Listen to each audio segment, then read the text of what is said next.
what that means. Ringside Heat is on the air on News Talk Saga 960, your favorite podcatcher, and Fridays on YouTube. Ladies and gentlemen, my name is Lex Tan, host and producer of this hour of wrestling talk on the radio airwaves. You can always follow us on our social media, found below at ringside_heat. You can follow me at Lex Tan Media.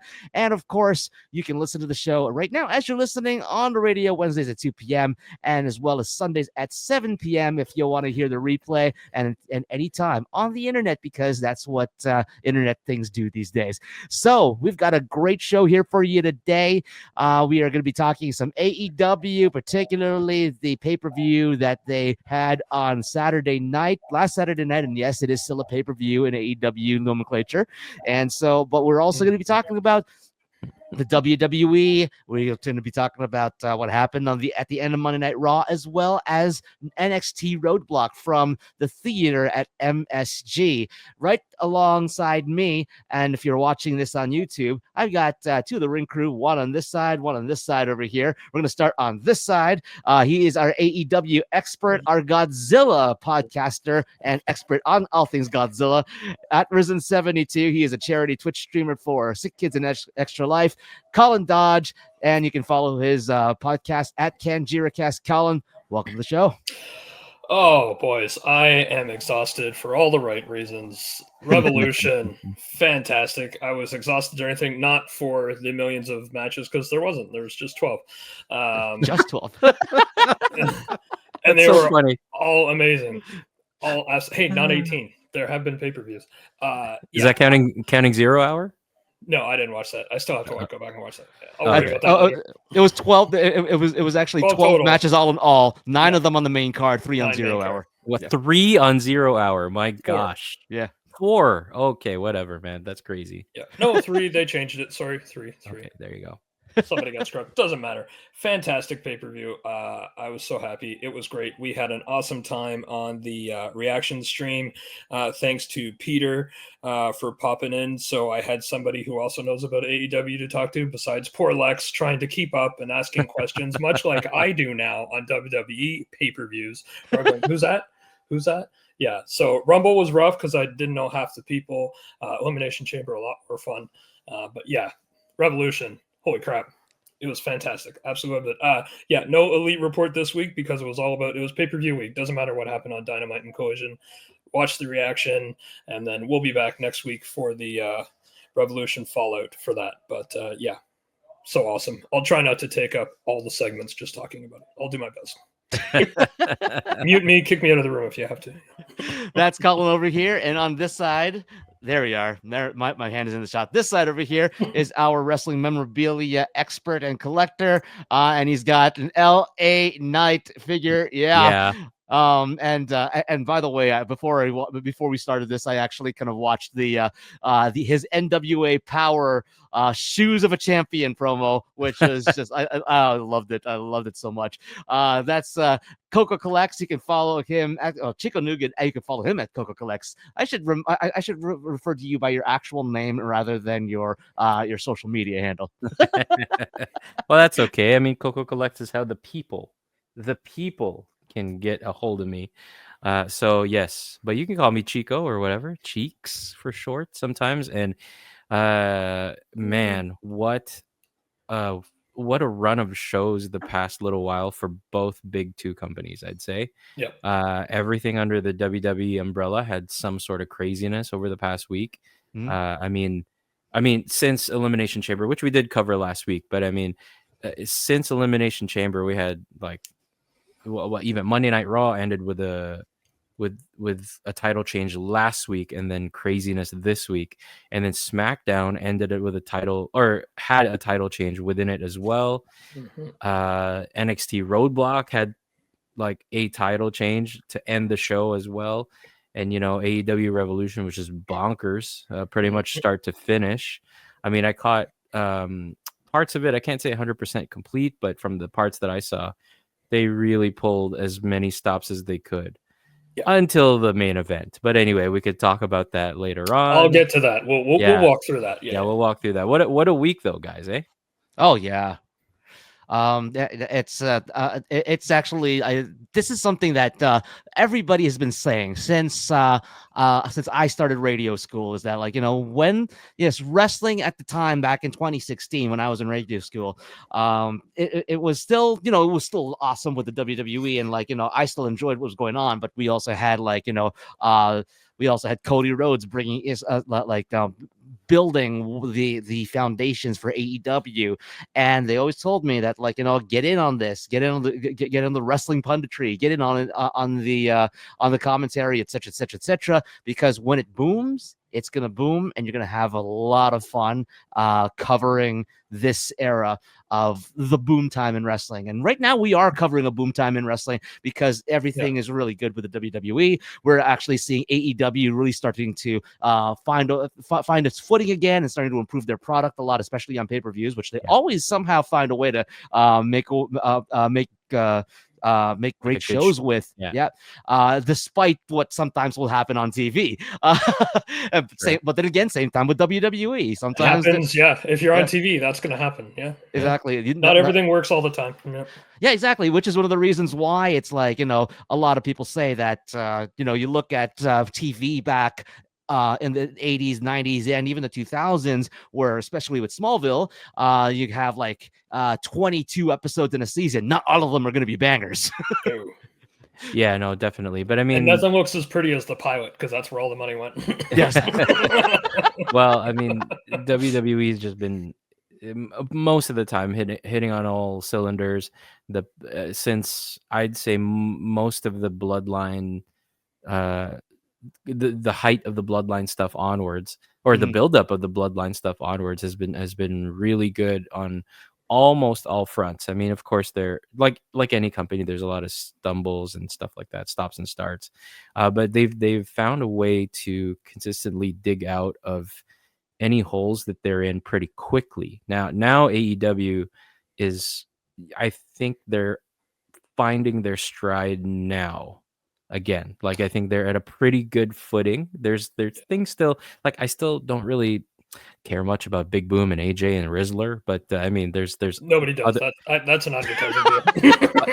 Other parts that I know, free mentions there, but they just apparently they did confirm though on the press conference afterwards that they are signed. All three of them are signed to contracts at the AEW.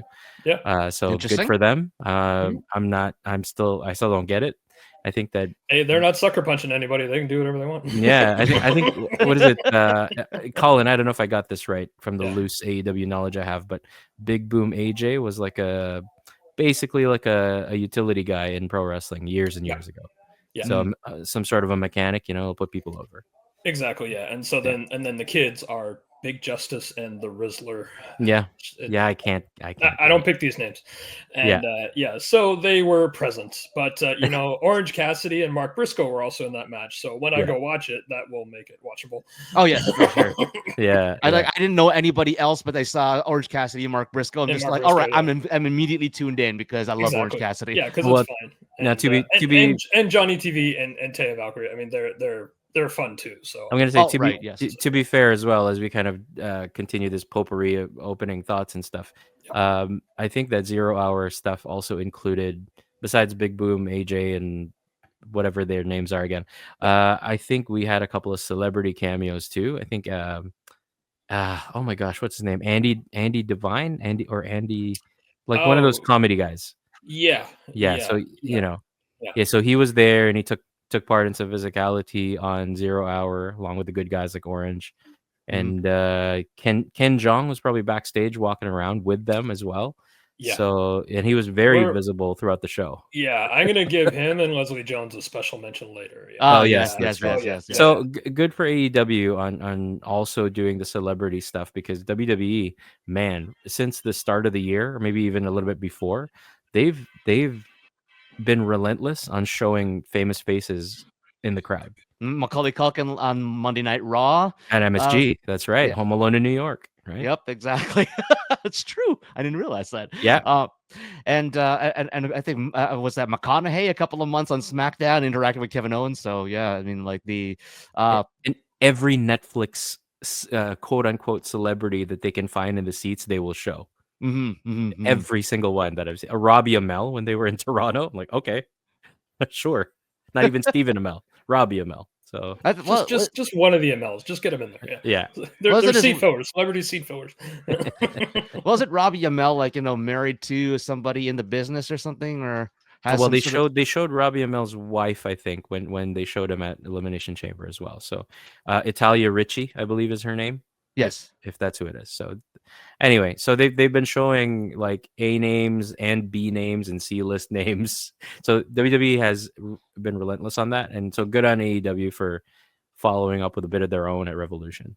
And it's actually kind of fitting because you have, the two biggest entertainment cities in the United States of America, New York and LA. That's right.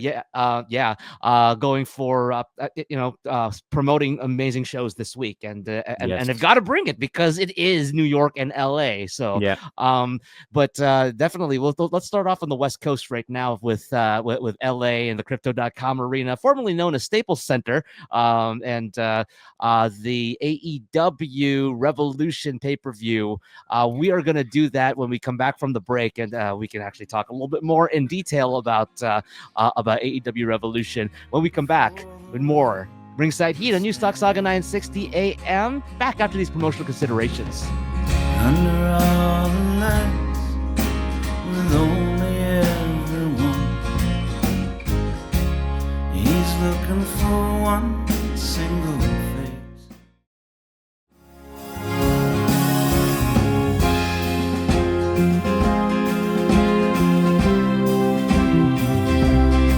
And welcome back to Ringside Heat on News Talk Saga 960 AM. Lex Tan at Lex Tan Media. Ringside Heat at Ringside_Heat on YouTube, on Instagram, on X, Facebook, TikTok, Threads, and Patreon. And the reason why I started hesitating a little bit because I had to go and figure out which way was left and which way was right. And I'm just like, okay, stop pointing at the icons at the bottom of the screen. Yeah. I try to do that too. And then, look, I'm not even on camera. I'm off center. It's bad. Get Solo out of here. We don't need him. At Risen72. That's for the YouTube viewers. For people who can see things, not just hear things. Yeah. At Risen72, Colin Dodge to my left. At Coco Collects, Chico Nougat on my right. And that's I'm actually pointing at this the proper way now. So let's talk about AEW Revolution. Happened last Saturday, and nine matches on the main card. Would you like to go through the card, or do you want me to just go run through it quickly? No, I can go through it quickly. I just I don't know if this is the actual match order, but this is just a list I have here. So not a bad match on the card. Again, the main card. On the main card, yes. Thank you, because I haven't watched the pre-show yet. There is a weak match, yes, but it wasn't a bad match. It served its purpose. But anyway. So just the list I have here, and actually that did start off the main card, was Hangman Adam Page did defeat MJF via pinfall, singles match. This was just the grudge match. So it's nice to have MJF in a real feud with an actual wrestler. Jeff Jarrett's doing great, but that doesn't mean anything. He looks great. Ain't he great? He is great. Yeah. I won't be his baby tonight, but he is great. So yes. Kept right up with me. Love it. It's just for you, buddy. So that was a great. It went long too. It was 19 minutes, 10 seconds, but all good. A really good match because both can do a really good match. Next, we had Mercedes Moné versus Momo Watanabe. Fantastic match. Introduced me to Momo now, so I'm now going to go look up more of her stuff. And thanks to Peter's. Yes, exactly. Yeah, thanks to Peter's recommendation, who was with us on the live stream. Stardom. So I now have to go learn about Stardom. So and I'm not upset about that. That's going to be fun to do. Big match of the night because it decides the number one contender match for the AEW World Championship, which, again, the final weakest match does serve its purpose later. Swerve Strickland with Prince Nana, of course, defeated Ricochet by pinfall. It will be Swerve versus Mox for the AEW Championship down the line. I don't know if it's going to be as soon as Dynasty, because that's what's next. It might be It might be all in Texas. I don't know. I can't remember the order of things right now, but fantastic match, of course, because it's Swerve. Ricochet is just knocking it out of the park with this new character. 18 minutes. Yeah, it was great. Got the robe back for Prince Nana. Prince Nana and Swerve Strickland strong as ever. They're now ready to focus on the AEW World Championship. Another banger, which I hoped it would be, was Kazuchika Okada defending against Brody King. Brody King's just looking better and better, and as we kind of touched on during the show, and I think a little bit last week, I'm not sure, it's how Brody King and Buddy Matthews don't have anybody holding them back. Not that Malachi Black was doing that, but because he was the most popular of the three, the spotlight is mainly on him and not on his perceived goons, you could say. Not that I don't like, again, Malachi never treated them like that. It's just Malachi's the guy. It was just how it was. Yeah. So fantastic match. Okada's Okada. Brody King looked like $1 million. So that was great. Hurt Syndicate up next. Bobby Lashley and Shelton Benjamin.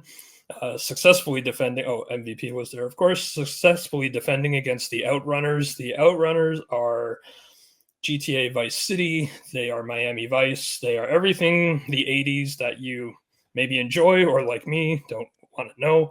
Remember. They're so funny. They are. It was absolute fun. Their promos look like bad worn out VHS tapes. Like exactly. They're putting the details into. I can definitely appreciate that. Of course, the Outrunners were not going to win. They don't need belts, but it was a great match. It was a fun match to kind of lighten the mood because there's a lot of grudge matches and things going on. Then we just get into banger after banger after banger. Before you get to the next one over here, I will say about the Outrunners. I didn't know anything about them at all before going into the the match. However, as you said, their promos look like old worn out VHS tapes. It reminds me of the gimmick that our friend of the show, Clash Kincaid, has as the Last Action Star, and so which is works so well for him, honestly. So hey, you know what? Yeah, he's got to go after the Outrunners then, because in terms of AEW, he was doing it first. you know what? With the Outrunners too, I think my impression of them is they're a walking loop of the Hogan Warrior Mega Powers handshake.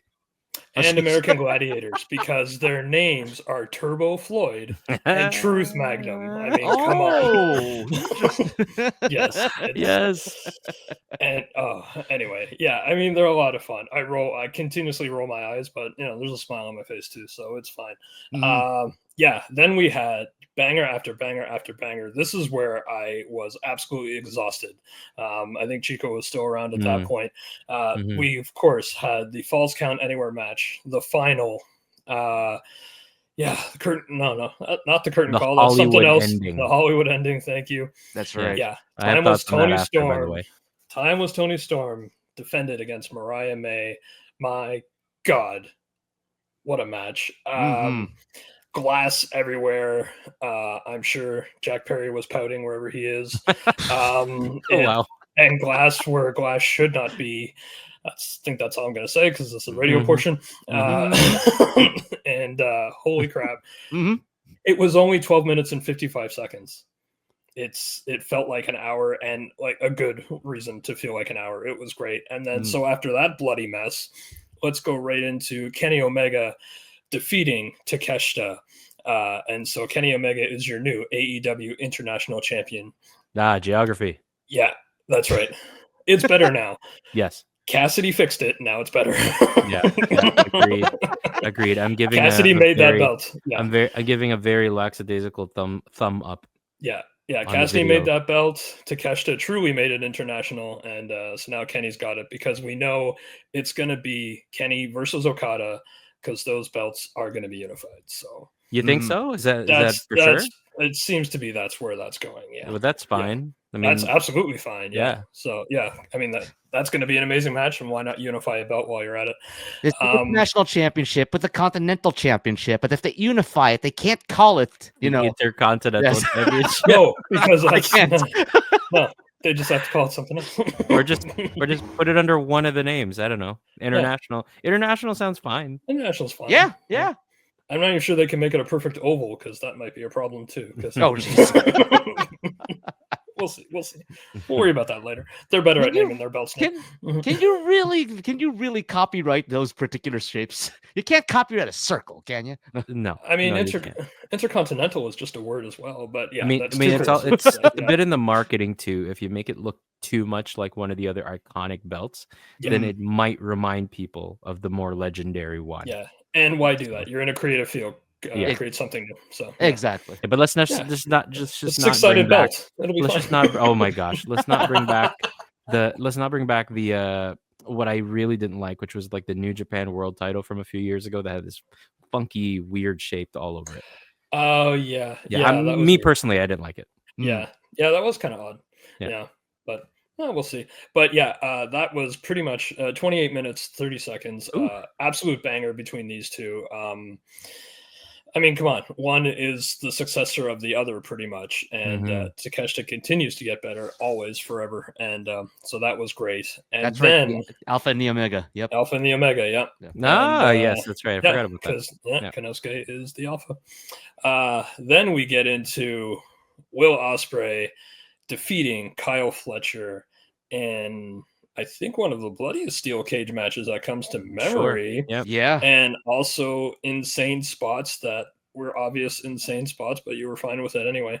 29 minutes, these two. Holy crap, Kyle Fletcher. He needs a belt, and he needs a belt soon, because he's just, this heel turn is the best thing I think he's ever done, and I haven't seen his entire career, but wow. Quite possibly the most improved wrestler of the whole 2024. And like quick in the speed that he's come back with, since joining the Callis family and all that kind of thing. Like, talk about running with it, right? So that's right. Yeah. The head shave and everything. So I mean, Kyle Fletcher's one who, though I don't watch too much AEW, I definitely heard a lot about, and I heard a lot of good things about. Exactly. Yeah. So and if you're gonna be, if you're good enough to be paired up with Don Callis can make you a star. Yeah.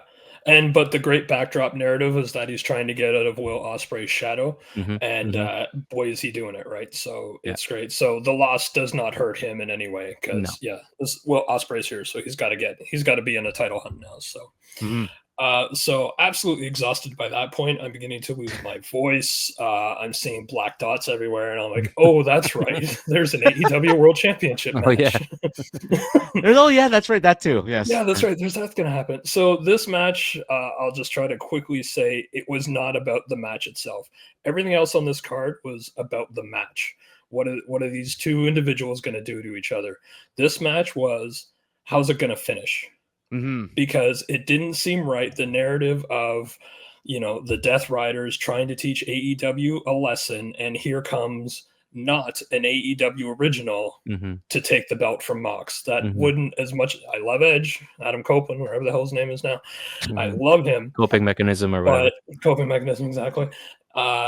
He's not an AEW original. So if someone's going to finally unseat Mox, I don't know if it should be Darby or anything like that either, but the funny thing is, I know you're going to get to Swerve in a bit, but Swerve's also not an AEW original, but he's like, he found his stride in AEW. So exactly, he's kind of AEW guy. Yeah. So like, he's been there for a while, and he's, kind of redone himself, became a world champion there too. So, I mean, he's a former world champion as well. So that's where it's okay. Right. So he's there. I'm going to put Edge as a part-timer. I think he's there for, when he's not breaking his leg, and he's there for a few months and then off a little bit, kind of like what Jericho used to do, 4 to 6 months in a program, and then he's gone again for a little while and then back. So that's fine. But so like I say, this match served its purpose. I was hoping for the same thing that happened with the TNT title, where Christian comes in and cashes in on Edge right after Edge wins. So I was thinking, if you give Edge a win, Christian's got to take it away immediately, because the ultimate heel move against everybody's favorite rated R superstar. Christian did do that, but the cash in was botched. He didn't get the job done. Mox's narrative holds true that nobody can focus properly, and everybody is more concerned about infighting than trying to prove him wrong. So he gets away with his briefcase, title. And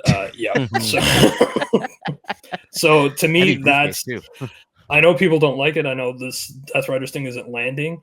I can see if it ends sooner, but I'm glad it didn't end with Edge. It's AEW original has to happen, but the night ends with Swerve Strickland making his presence known in no short order that he is the number one contender, and went right after Mox and Yuta and stuff. Oh yeah, Yuta's still brainwashed. That's right. I forgot to throw that in. He almost wasn't brainwashed again, and then he is brainwashed. So yeah, he's back. And yet I still kind of don't really care much about Wheeler Yuta, but that's me. I think he's trying to see how much hair he can grow on his head and face before he has to have any kind of haircut or beard trim. As somebody who is also Asian like Wheeler Yuta, I am very, very, very jealous that he can grow all that hair on his head and then all that hair on his face as well too. I can't do any of that. And it connects, which is the key difference. Yeah, as a fellow Asian myself, I cannot connect my facial hair from the sideburns to the goatee to the mustache. There are patches that just happen, but for some reason Wheeler Yuta has found the facial Rogaine or something. So. Yeah. So again, yeah, the last match, was not about the wrestling, was not about the match itself, but just the result. I hope this becomes the catalyst of an ENC run, or no, AC. What did we say on the stream? Is AC&C or CNC the Awesome Factory? Yeah, that's it. The Awesome Factory. That's it. Yeah. CC&C, the Awesome Factory. CC&C. Yeah. The somewhat smelling of awesome things. Yeah. Yes. Yeah. Factory. Okay, that's enough. Aroma of awesome. The old factory. Old factory. The old factory. Oh my! You have to explain it now. There's too much explanation. Yeah, too much. Got to be quick on a T-shirt. Like, Mr. Lextan, not everybody looks up Wikipedia as a hobby, so we won't go to. Excuse me, that's Webster's talking there. Echelon King over here. Yeah. Right. His favorite dinosaur is LEX. Yeah. Yeah. Well, Lextan's favorite dinosaur is a thesaurus. But anyways, So Revolution. I mean, I tuned in and out of it, and I did my part by participating in the YouTube chat. So I mean, there's at least that. It's in his contract. He has to show up in chat every now and again. Yeah, and I didn't get totally annihilated by Blaze this time. Nobody came after you. Yeah, Blaze let you off easy, and Stephen Hollywood was joining in on the conversation. Thanks to everybody who turned up as well. We had a great crowd. I saw 62 people at one point. So cool. Too many people lurking, man. You got to join in. But we had our regulars there. So I think maybe more so that Blaze probably attacks me if I'm like visually on the screen during the stream. Oh, he wants to see tears. Yeah. Okay. Maybe that's what it is. I have no idea. I don't know. He's getting a free plug right now, but just us mentioning him. But, right? I know. He's almost a friend of the show. Yeah. My one comment, if I had to nitpick, and like you said, I'll just agree that most of it was like, banger after banger without Sheamus and all that stuff. Very, very good card. Well executed, at least the main card. Again, I also didn't watch 0 Hour at all. And admittedly, I still have to go and fully watch the Toni Storm Mariah May match. I've been meaning to. Dude, watch the whole story. I know. Fantastic. Like, go back. Speaking of that match, though, as I understand it, that's probably the hottest storyline in the whole company, from what I've been told. Yes. And I really believe that because of the synergy of everything happening, it was in LA. The match was billed as the Hollywood ending. The story's hot. It's technically a world women's championship, so it's a world title. Correct. To me, that should have been the show closer, and that should have ended things. And they, based on, of course, now it's hindsight is 2020, but they could have done Ospreay Fletcher cage match, Mox Cope AEW world title match, and then the Hollywood ending. I think that could have been fine, because I think there's a bit of a palate cleanse in the middle there. Not to call the AEW world title match a bathroom break match by any means, but no. I just think that would have let people sort of calm down a little and then come back up for the big ending, the Hollywood ending. It felt like the more correct call to make. But and I will say this, AEW is such a commonplace thing for us now that it feels like they've been around forever, but they've only been around for about 6-7 years. And so it'll always be, or for a long time still, it'll be growing pains. Of course. They're still so young. That's to say, you're right. It feels like it's been forever. It has not been that long at all. Not at all. Leaps and bounds for the short amount of time, but brand new, So absolutely. they should learn from this. Hopefully, they banger of a show though. Playing devil's advocate here, that's exactly. I mean, here's the thing: WrestleMania 18, like we've said this many times before in the past. WrestleMania 18, I was gonna allude it to should that. have been Rock and Hogan finishing off the show, Yeah. but instead we've got Rock and Hogan, Trish versus Jazz versus Lita as the palate cleanser, and then we had the Undisputed Championship between Jericho and Triple H. At that point, we were already exhausted, and that's the thing. And so now, I guess my idea of devil's advocate is, would the crowd have been exhausted by the time Timeless Tony Storm and Mariah May go on if they do the main event, especially with Omega and Takeshita, Will Ospreay, Kyle Fletcher, John Moxley, Cope, Christian Cage, and all that, and then Swervin MJF, or was it Swervin Hangman? Ricochet. Was it Swervin Ricochet? Sorry. Yeah. So all of that said, yes, I kind of can see part of your point, but you'd be removing that Falls Count Anywhere Women's Championship match, which also was high energy for the crowd, and you'd be placing it at the end. So you kind of like take some of the middle chunk out and leave some of the big stuff for the very end, which is what I think could have worked. Plus, just again, like where it was, how it was billed, like the name of the match and everything. So it felt like the more appropriate show closer would have been Tony Storm or I May. Well, it's one thing that Peter and I did discuss because we were looking at the card and we're like to guess, okay, what's going to be in between these two or in these four, because there's a lot of them now. We see a lot of them turned out to be all needed your full attention during the entire match. Again, I think except for the last one, it was just all about how it finishes. So really, even if we did that change that you said, Lex, that crowd and me at home was going to be exhausted anyway, because it was just solid match after solid match, right? And this is a consistency of where majority of the card all of last year and continuing this year on an AEW pay-per-view has been solid.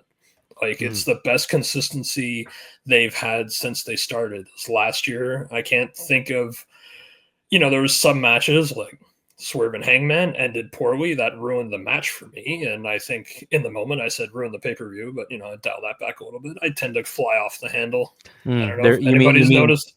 Do you mean their vampiric tendencies, Matt? Yeah, exactly. Which, like they're all trying to be CW vampires or something, because there's a lot of that through a lot of matches, and I'm getting tired of that. But Fletcher's got some issues too. We're learning about Fletcher as well. He wants to be. Thank God Gangrel's not around. But anyway, throw that name in there. But I think honestly the order of this card, there was going to be exhaustion by the last three fights anyway, just because in hindsight, seeing how everything turned out, everything was done well. And then that last match served its purpose, and now we've got not exactly an AEW original, but now going directly for the world championship, and it feels better that it's Swerve and not, even with Christian, with as much as I would love that just for the heel purposes and just the turtleneck, the sleeveless turtleneck has an AEW world belts, like that's imagery right there. But no, it's better that it's Swerve going after it now. And well, here's the thing. I did feel the exhaustion at the end of the night, but what did keep me going was that I had this shaker bottle, 20 ounces of 20 ounces of coffee that I downed before the pay-per-view started. So so I was able to keep my energy going throughout the entire night. So thanks to Blender Bottle for that.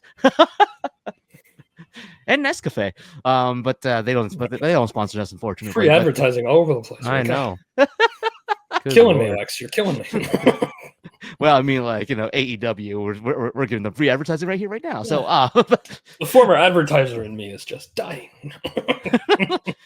So there's actually something I do want to discuss about the AEW pay-per-view, but I think we can leave that for the bonus content for the podcast later on, after we get off the air on News Talk Saga 960 AM, and you go tune in on Spotify or on YouTube as well. But I guess Coming up next. Yes, coming up next, we'll be talking about WWE. But before we go to break, your I guess your overall review out of 10 stars. No, we're doing stars. Okay, you go ahead. No, I'm not doing stars. No, there you go. Thank you very much. Match of the night: Tony Storm and Mariah May for me, of course. Yeah, same with me. I can't argue with that. MVPs of the night: Leslie Jones and Ken Jeong. Watch the Swerve Strickland match and just watch those two.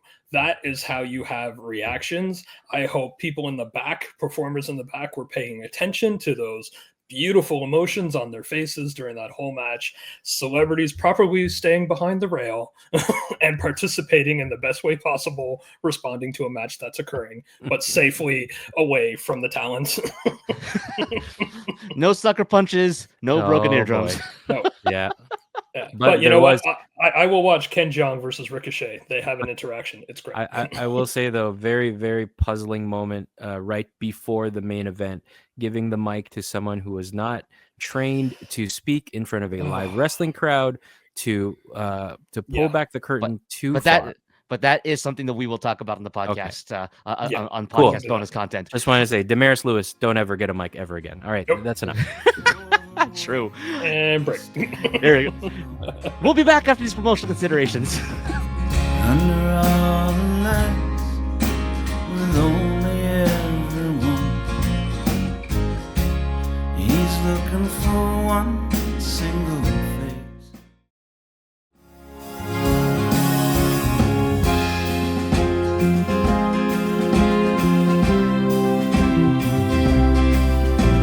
And welcome back to Ringside Heat on News Talk Saga 960 AM. Lex 10, aka LEX. Yeah.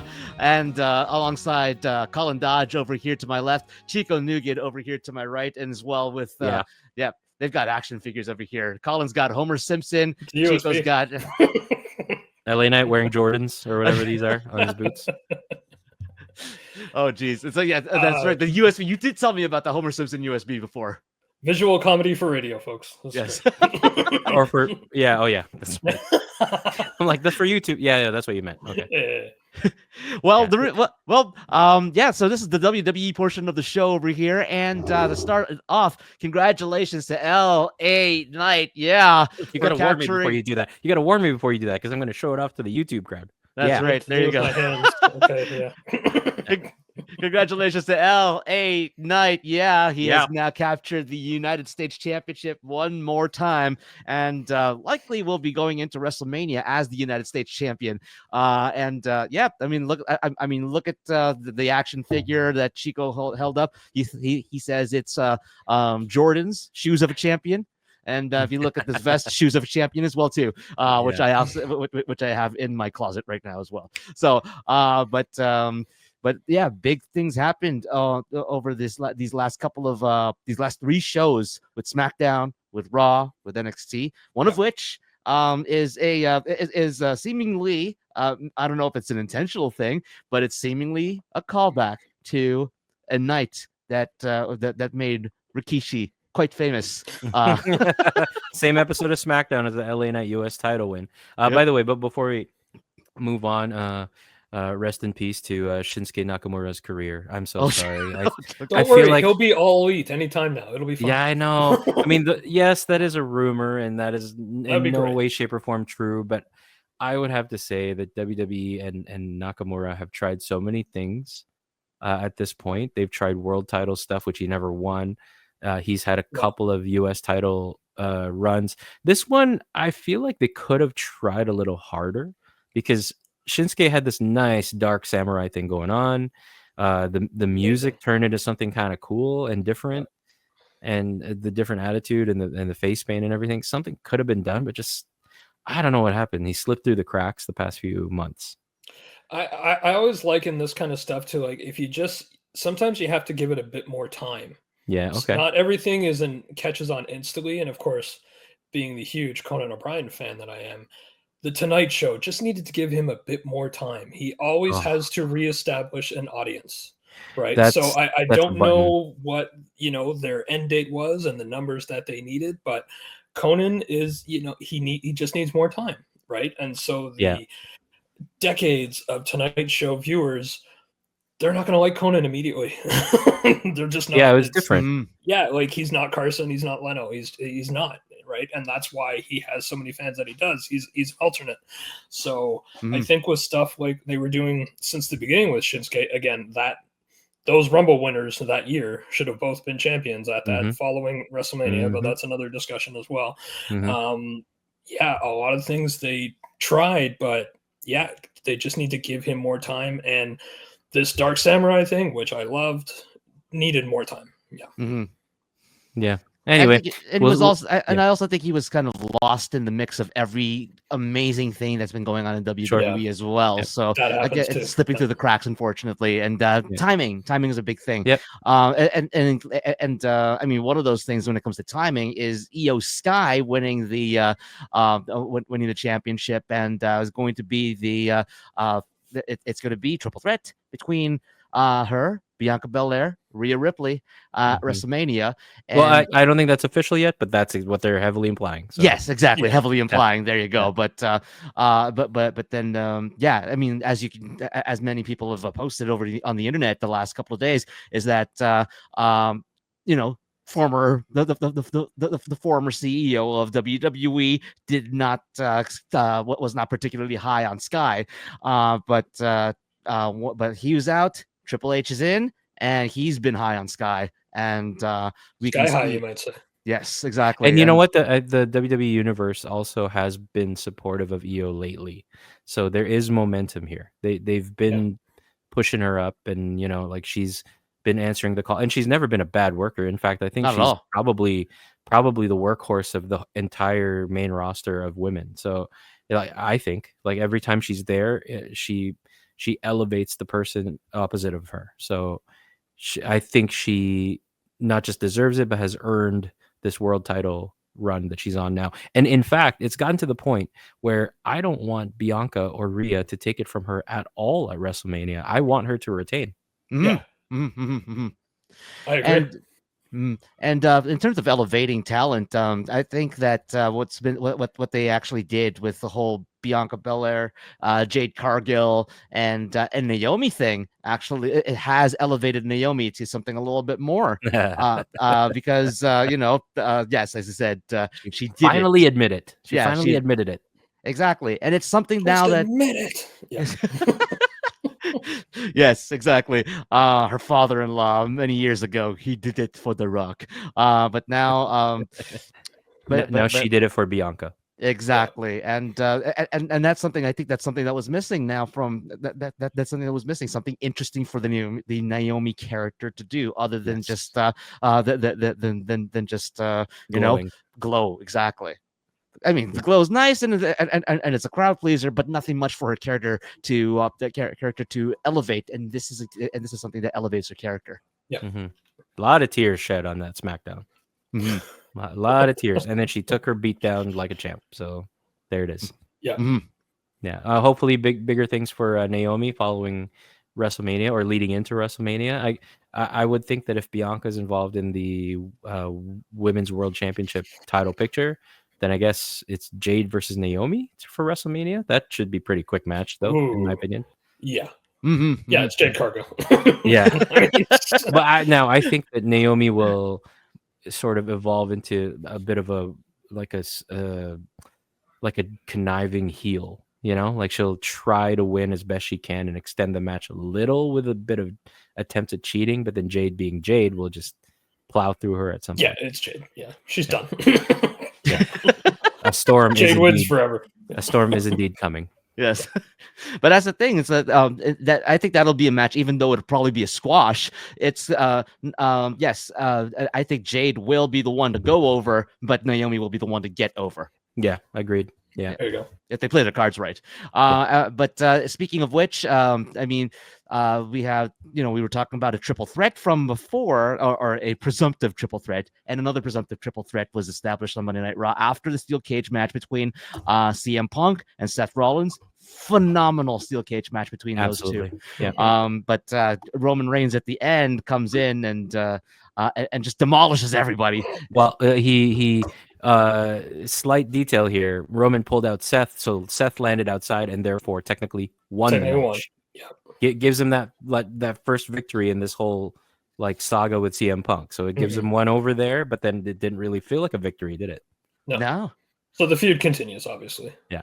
Once Roman's done with Seth, I guess maybe he's done with him now. I don't know. Now all three of them are embroiled in it with each other. So Yeah. And then, of course, Mr. Tan, I guess you're going to go on to further describe what happened back in the ring.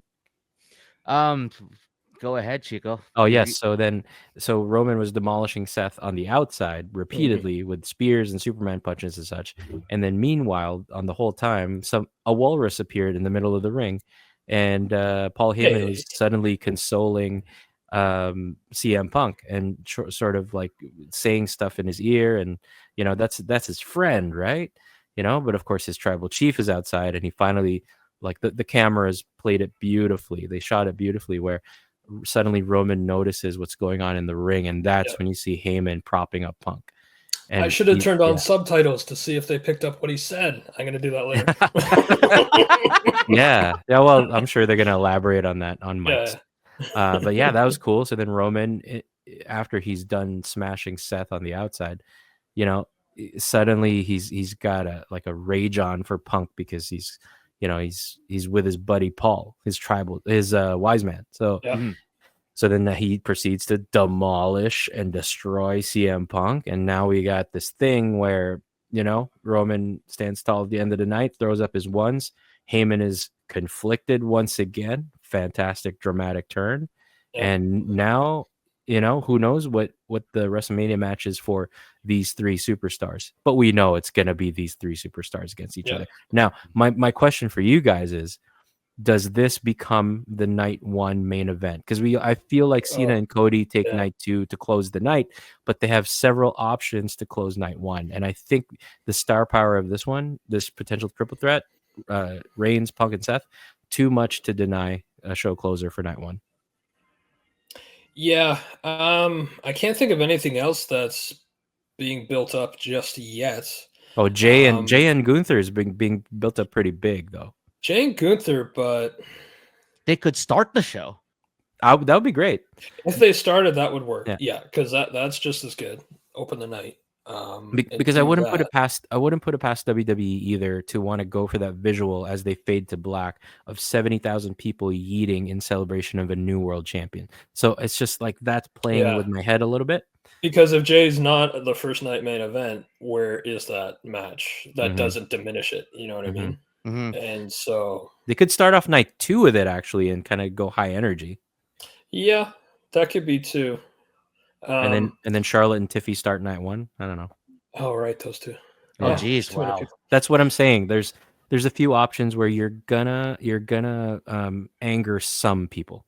Yeah. Oh well, we're that's wrestling fans. Everybody, not even internet. That's just wrestling fans. Yeah. Now wrestling fans on the internet. Oh boy. Oh boy. Yeah. You see what I'm saying though? You see what I'm saying though? This is going to be a bit incendiary, whichever way they choose to go. Right. And I mean, we're all going to think where it should be, and then we'll see how it turns out in hindsight. Maybe it works out, right? So, yeah. And so for those of you who are listening right now, if you have any opinions that you want to share with us about the placement of matches on the WrestleMania card, make sure that you are reaching out to us on all of our social media, which is appearing at the bottom of the screen. We have at Ringside_Heat, YouTube, Instagram, X, Facebook, TikTok, Threads, and Patreon. At this time, we're out of time on the radio side. Thank you to Colin Dodge at Risen72 and at Kenjira Cast, Chico Nougat at Coco Collects, and thank you to all of you for listening. My name is Lex Tan. Follow me at Lex Tan Media. Follow the show at Ringside_Heat. NXT. And that's what? NXT. Yes, we're gonna get to that. I know. But we're gonna get to that as soon as we for those of you listening on the radio, follow us right onto Spotify or your favorite podcatcher, and you can continue the conversation with us on podcast form. This is Ringside Heat, and we remember the things that you probably forgot.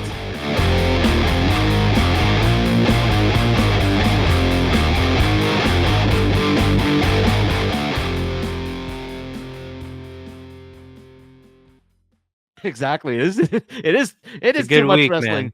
It is too much. It is a lot of wrestling. But hey, you know what? It is a fun time in the wrestling business. And welcome to the podcast bonus content segment of Ringside Heat on Spotify, Google Podcasts, iHeartRadio, Apple Podcasts, as well as on YouTube. And we are continuing the discussion about WWE, including NXT Roadblock, which aired on Tuesday, March the 11th, which at the time of the recording, we just did. We just, two of the three of us on the show right now just watched. But once this releases, it'll be yesterday. Chico at Coco Collects, Colin Dodge at Risen72, me, Lex10 at Lex10 Media, and we've got NXT Roadblock to talk about before we talk about a very controversial topic or something that may that came up on the AEW broadcast. But for now, NXT Roadblock 2015, 2020, 2025. What the heck year am I? Oh my goodness! Did you just take us back a decade? You're gonna need to fill up that unspillable cup there with more coffee, there, buddy. Yes. But here's the thing. I think the reason why I thought about that is because Chico reminded me through his Facebook feed of the show, the WWE Roadblock show that we attended at the Rico Coliseum back in 2016, which featured a main event of John Moxley. Well, sorry, Dean Ambrose. My God, Totally different guy. Yeah, someone else. Yeah. His buddy was a plant. It's a whole other thing. Yeah. Dean Ambrose, the challenger, versus Triple H, the WWE World Heavyweight Champion at the time, in a match that was actually very, very epic. It's one of those WWE Network exclusives from back in the day, and wasn't it Triple H's final successful title defense? That probably is, his final successful title defense of his wrestling career, and I remember, I do remember one of my favorite spots that I've ever witnessed live is that it was like very, very close near fall, and with the Rico Coliseum, it's basically just the lower bowl of the Scotiabank Arena, and packed in a little bit tighter, so there was not a bad seat in the house for that particular match, no matter where you're sitting and no matter where you're standing either. But there was a near fall that was so close. The arena honestly thought that Dean Ambrose became WWE champion in that moment. Yeah. And then when the match went on, the buzz in the arena was just like the tension was so palpable that we did not know what was happening. We honestly thought that Triple H had lost the title on a WWE Network show just a month before WrestleMania. Yeah.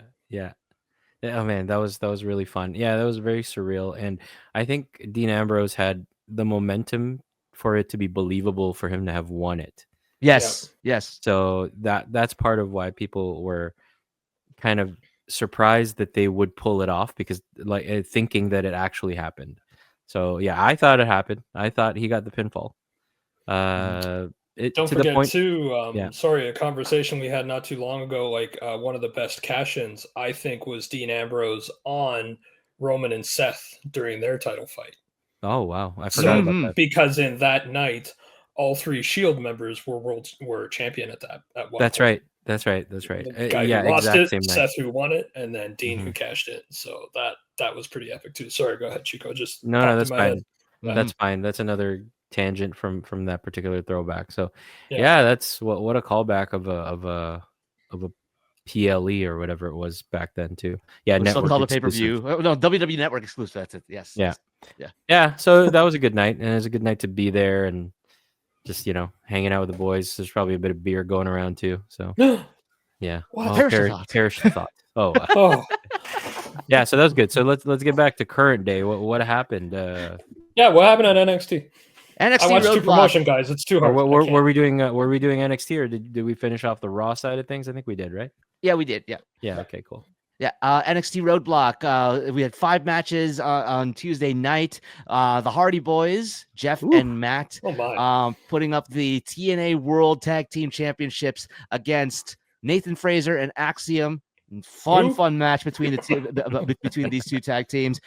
Somehow the Hardy Boys, amidst all of their problems, amidst all of their injuries, still find a way to look like they haven't aged a day in terms of their wrestling abilities. Yeah, and they captivated the crowd, man. Like everyone was there for them. Everybody loves the Hardys. They got plot armor at this point, you know. So. Yeah, they're Teflon, as some people would say. So, and I kind of, this goes back to the phrase that I've used a few times the past couple of years, sensible predictability. I knew the Hardys were going to pull this out because why would Fraxium need the TNA World Tag Team Championships? Right. This was a time for the Hardys to give the fans a bit of fan service and give that twist of fate and Swanton Bomb victory that they've been craving on a WWE show for years. So that was a good way to kick it off. It was a good energy. How hard is he landing with those swantons? Because he used to land a lot lighter. I don't think he cares so much anymore these days. Hey, as long as he turns into 180 degrees before he hits the guy and not have his head ring off the back of the floor of the ring, of course, I'm happy. Yeah. And it's cool though because it looks like they've modified their style to be still exciting to watch, even though it's they can't pull off as many aerials as they used to.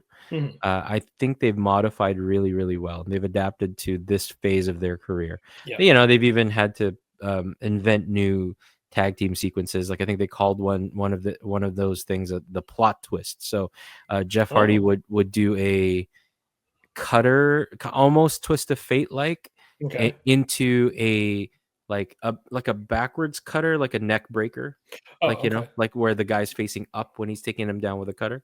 I see. Okay. So it goes from Jeff doing the twist of fate like move to Matt doing the falling cutter neck breaker thing. So they call that the plot twist. So, there you go. So that was kind of cool. That was a cool. Not do new stuff. Yeah, exactly. Yeah, because they have to adapt. They're not gonna like. I mean, they've got the poetry in motion, which they can do until the end of their careers. But I mean, there's some other combinations that they just won't be able to do at their age. So, and they don't need to kill themselves. No, not anymore. No point. Yeah, they've earned the like working smarter, not harder position that they're at right now. Yeah, and then coming up with better sequences, and then just hit the favorites and call it. Yeah. And Nathan Frazier and Axiom were doing plenty of flying around anyway. Beautiful. Yeah, so it was nice. It was great. Some standing shooting star presses and everything. So I might just go check it out on Netflix. There's some advertising right there. It was a good night starter. Yeah. Mm-hmm. Jordan Grace defeats Roxanne Perez by pinfall, and I mean, obviously, well done, though. I would say that I'd say the finish again, sensible. What's it? Sensible predictability. Jordan Grace had to win this match, personally speaking. But man, Roxanne is just there's a reason why she's the prodigy. There's a reason why she is. I personally think that she's destined for the main roster post WrestleMania, because she is just that damn good at what she does. I mean, an eye opener of a wrestler on this roster who probably should have been on the main roster a year ago. But hey, Roxanne. No, I'm gonna say no to that because if they had nothing for her, wouldn't want them to squander a bit of anything Roxanne related because she's that good. We've seen plenty of botched NXT call-ups. I think it's smart to wait. I'm in no rush for them to call her up if they got nothing pertinent for her. Oh, for sure. Oh, for sure. And I'm not saying that her being in NXT is any sort of downgrade or anything like that. No, not these days. No. Yeah, exactly. Especially of the way that she's been able to elevate Cora Jade, because Cora, for the improvements to her character and the glow, what do they call it? The glam up or the glow up that she's had over the past few years or whatever like that. To make her that that much of a bombshell, I would say. I'll just strides in her in-ring ability too. She's been making improvements, and you can see it slowly but surely. Exactly, but you need somebody like Roxy to help elevate that, and I believe that their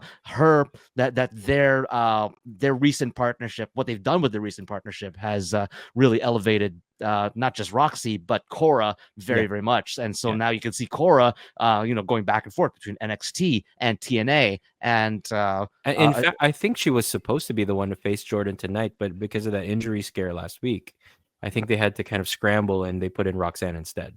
Mm-hmm. Yeah, I think, it worked out fine though, because it gives Cora. Sorry to interrupt you, by the way. Nice. Gives Cora a bit of time to heal up, because she's got to face Masha Slamovich for the TNA Knockouts Championship this coming weekend. I think it's this weekend at Sacrifice. Mm-hmm. But then, like, for her to have been in this match with Jordan Grace tonight would have probably set her back a little bit. So it's good they gave her that rest. And again, Roxanne is kind of floating at the moment, so she can do this thing where she elevates Jordan Grace in this way. Yeah, and she's only 22 years old. My gosh, like she's got like health, keep her healthy, and she's got, oh my god, like we'll be old men by the by the time she will be. Yeah. No, she's gonna be one of the all-time greats, in my opinion. She's gonna be in the Hall of Fame. I guarantee it. Yeah. She's that good. She's really, really good. You can see her fluid work by now. Yeah. Sorry, did you say there's a TNA pay-per-view coming up this weekend? Sacrifice. My goodness. Okay, if you watch all three promotions, like, you're toast by the end of March. Like, there's a lot of wrestling, people. My goodness. It's a lot. Good time to be a fan yet again. Yeah. And it's all like viable choices. Like, it's not like little podunk things going on here and there. No offense to GCW, either American or Canadian, but yeah. But another pay-per-view that's happening this weekend. It's going to be a 2-night pay-per-view. That's right. Maple Leaf Pro Wrestling going to be putting on a show. 2 nights of shows over at Windsor College. Too much wrestling. Yeah, and I believe I mentioned this previously. Friend of the show, beautiful Bia Moss, is going to be wrestling on the card. I've known her from interacting with her over on GCW, Great Canadian Wrestling, and she's been on the show here before. So congratulations to Bia Moss for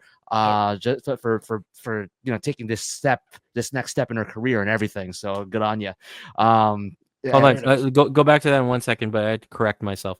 TNA Sacrifice on, I think it's pay-per-view, is live this coming Friday. March 14th. Okay. March 14th. Okay. So before Maple Leaf Pro Wrestling. Yeah, so Friday, there you go. Maple Leaf, TNA Sacrifice on Friday, Maple Leaf Pro Wrestling Saturday and Sunday. I believe. Wait. You know what? It is. You're correct. You're correct about that. I know that. Goodbye to your weekend. Unless it's Friday and Saturday. My gosh. Lord. We're getting confused. There's just so much now. Now we're like losing track of. That's right. MLP Mayhem in Windsor. Oh, yeah. It is Friday, Saturday. Goodness gracious. There's so much going on. Too much. It's too much wrestling. Then there's Impact on Thursday, which is also, again, has become a viable entertainment option in wrestling too. I really want to go to Windsor, but it's a 4-hour drive. Yeah. And I'm not going to be. You really want to go to the show. I don't know if you really want to go to Windsor. Yeah, okay, that's fair. True. I know. If I was going to get paid to go and call matches alongside the great Mauro Ranallo, I will drop everything and to be there on that broadcast and to be in that show. But everyone's getting a sick call in from you that day if that ever happens. Yeah, not even that. He's just gone. We're like, where's Lex? Yeah.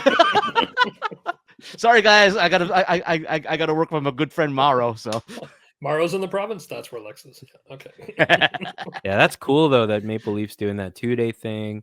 Sacrifice on Friday, Impact Thursday as usual, Dynamite Wednesday, NXT that just passed on Tuesday. If you have time, Collision on Saturday. And oh boy. Ringside Heat, we're actually exhausted from all the amazing I'm tired wrestling. all over again. Yeah. I was still kind of burned out from Revolution in a positive way, just to make that clear. Yeah. Remember 4 years ago when we were burnt out because the Thunderdome was just so badly done? Yeah. I was watching strip promotions then too 4 years ago. My God, it's all coming back to me. Of course, with a few exceptions of people who held up pro wrestling as a whole. like over that year and a bit. Man, Oh yeah, of that course, was of course, brutal. of course, That of was course. brutal. Of That course. it was brutal to just. And now it was cool because I made it onto like a couple of episodes of Raw or something, and my face was somewhere in the multiple screens in the crowd. Yeah. I think Lex as well, at least once. No, I've right? never No? I've never done the Thunderdome thing. Yeah, no, I made it at least twice that I've seen. Yeah. So, I mean, that was cool, but really the programming was like they were so prone to repeating, especially the first couple of months of lockdown, because they had no choice. They just had to keep Yeah, looping they didn't have a choice. with a few people that they had, and they had 3-hour Raws with much less people. So, like in terms of the workers themselves. So you And- saw like how many segments with Theory and Andrade and Garza Theory. and Humdrum Berto, you know. So I mean, And also, again, respect on a super brand new company at the time, AEW, surviving Absolutely. empty arena era yeah, for a brand new company in Yes, tiny absolutely. arenas, you know. yeah, kudos And, to them. Yeah, like to get through that. I mean, that's. I'm not wearing a hat, but hats off. Yeah, Yep. Lex, take your hat off. Yeah, Yeah, okay, yeah. yeah, that's good. Close it up.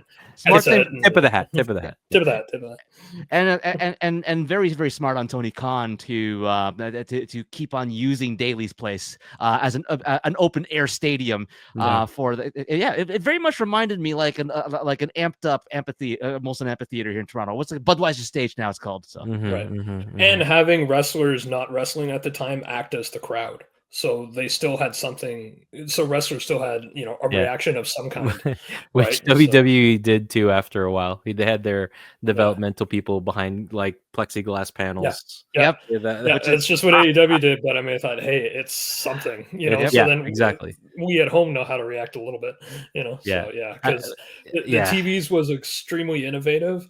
It was weird. It took a lot of getting used to, and then people were people and kind of ruined the TVs a little bit sometimes, but yeah, let's just say like nobody mess around with weird experiments in whatever part of the world it was. Let's just not have that happen and have a worldwide closure of anything, because that was brutal. Yeah. But kudos for all these places for trying stuff to make it work, and they did, right? Yeah. So And here we are now. Thunderdome, and then what AEW did, and so and here we are now in this, like, I guess you can call it a new golden age, because it's crazy good right now. The most profitable time, I think. Yeah, it's the time of the alternates to WWE as well. They're all popping off, so it's great. Yeah. And speaking of NXT, let's go back to that here because we've got Roadblock. We got 3 more matches here. This is Steve Picconi's favorite, I don't know if it's his favorite match of the night, but he did say how phenomenal this was. Actually, Obafemi defeating Moose to retain the NXT Championship in a match that was 13 minutes and 36 seconds. So I unfortunately didn't get to see all of this match. This is a match that I actually do want to go back to and watch again, but because I didn't get the full impact of the match. But the review from Steve Picconi was that he thought this match was phenomenal between these two. Yeah, 2 big meaty men slapping meat. So I mean, that's what it was that these guys keep calling it. Especially Booker T, who just seems to get off on that kind of stuff too. So we got AEW crowds chanting "meat, meat, meat" when that happens in AEW too. I don't care for it. But... But anyway, so that's an example of that. 2 huge dudes who are at the top of their games in their respective promotions, colliding across promotional lines, and it was just, for some people, a dream match come true. So, and I think it did deliver. Now I also didn't get to tune into 100% of the match, but I was there towards the end, and it is a sight to see Obafemi doing some sort of pop-up power bomb on a guy the size of Moose. Oh wow! So I mean that's his finisher. I forgot what he calls it. It's not exactly pop-up power bomb like Kevin Owens, but it's similar in nature, and he did it to Moose, who's huge. Yeah. So, he did that as the finish, and he retained his NXT Championship, continues to be the ruler of NXT. And, man, I think the 2 of them are going to meet again somewhere down the line. It was a very good, they're going to meet again. Walk right into that. There's no avoiding the meat reference in this case. Shout out to Mark Henry too, because he loves calling it that kind of stuff. It's like a meat Yep. fest. Yeah. The New York City street fight between Javon Evans and Hamilton's own Ethan Page. Another phenomenal match again. My God, but Oof, yeah. but my Ethan Page. favorite. But my favorite spot of this match right now was so they set up a table at in front of the announce table. Mhm. Javon Evans bounces off the ropes, jumps over the ropes, catches Ethan Page, who's standing on the apron, and turns that into a cutter through the table onto the floor. Through the Wait, two tables. The table broke? Yes, 2 tables. I'm watching this now. They actually break tables. I mean, Yes. Yes. I think so. The cutter ended up with Javon landing on his back on one table, while Ethan Page went down as the victim of said cutter on the other table beside it. Yeah. Like Yeah. 2 tables propped up against the apron and the announce table. And then after that, Ethan after Page, that, love it. after that, Javon gets up, puts I don't know if he puts Ethan on the announce table, but he goes and bounces off the back rope again, flies up, and then just Superman's his way onto Ethan Page all the way to the announce table, which didn't break. Yeah, it didn't. He kind of like did a, I don't know what you'd call that, like almost like a crossbody that kind of took him over the announce table. So Yeah. it was a pretty big leap. Over crossbody. Yeah, but it like took down Ethan Page, forced him to kind of like be taken over the announce table. So Yeah. kind of like crossbodied him, sort of. So Nice. that was an awesome spot too. A lot of good spots in the match actually, and even the ending, the finish was also like really good. Which was so they had the chair on Ethan Page's like neck, like he's about to stomp him. Oh, no. But Javon did his move, which is he bounces off, or he like, I don't remember, was it like a somersault? It's basically into a cutter. It's basically a Cody cutter. Cody cutter. So off the ropes, catches him with a cutter, except Ethan Page's head was in the chair vice. Yeah. Oh. That was the finish. Yeah. Springboard cutter. That's what that's what it's technically. Oh yes, called. that's right. Springboard cutter, but then Ethan's head was locked in the chair, and so it landed that way. It was fantastic. Trying to kill my boy. Oh man. Yeah, but I think it was taken really well though. So I mean, Oh yeah, Okay. I'm I'm not worried about an injury, but it looked nasty. Yeah. But like Mhm. Nice. nasty enough to look good, but they're Yeah, fine. safe, but look nasty. Yeah, Yeah. yeah. So Mhm. perfectly And, executed then. Yeah. Exactly. And on top of that, the absolute banger of a match between Stephanie Bacare, the North American champion, Mhm. up against Julia, the NXT Women's Champion, in a winner takes all match. It ended up with Stephanie Bacare defeating Julia by pinfall. And the level of wrestling between these two women is just absolutely phenomenal. No pun Yeah. intended for AJ Styles, but Yeah. my God, it's like you can't take your eyes off of them because number one, their wrestling is just superb, and don't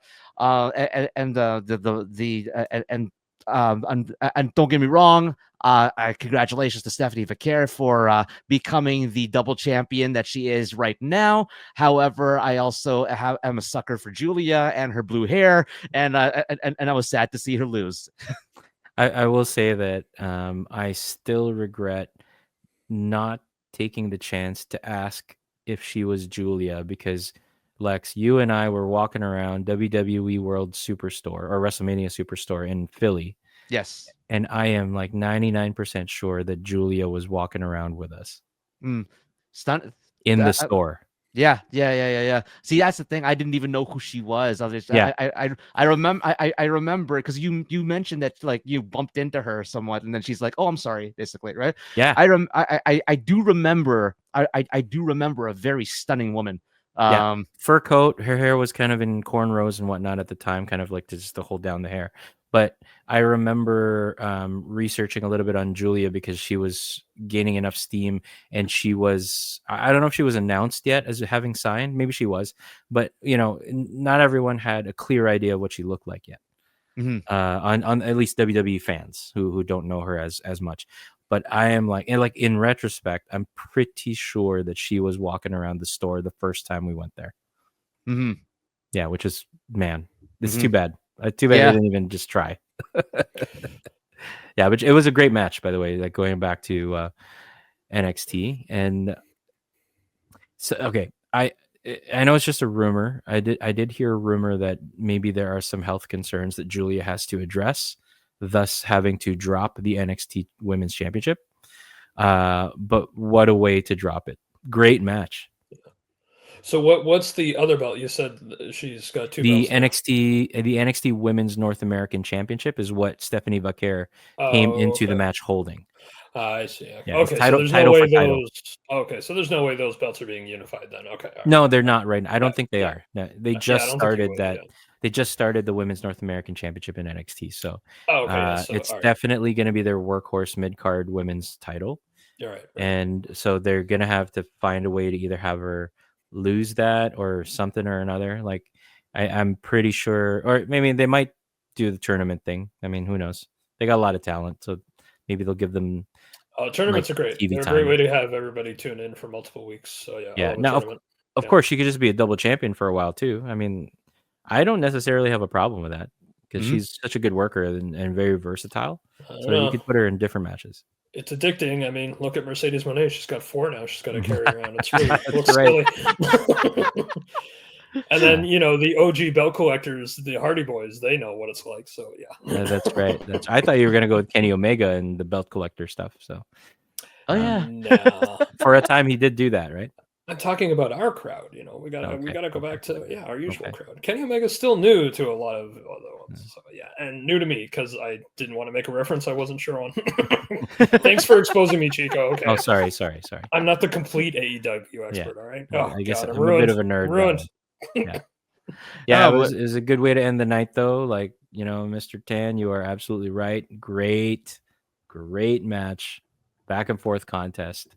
Well done by two women who are supposedly each other's best friend in wrestling. Mm-hmm. And the best matches are between best friends, as we saw with Sasha and Bailey. Millions of examples. Yeah. Hunter HBK. Recently Ospreay and Kyle Fletcher. So yeah. This goes on. Yeah, and it's it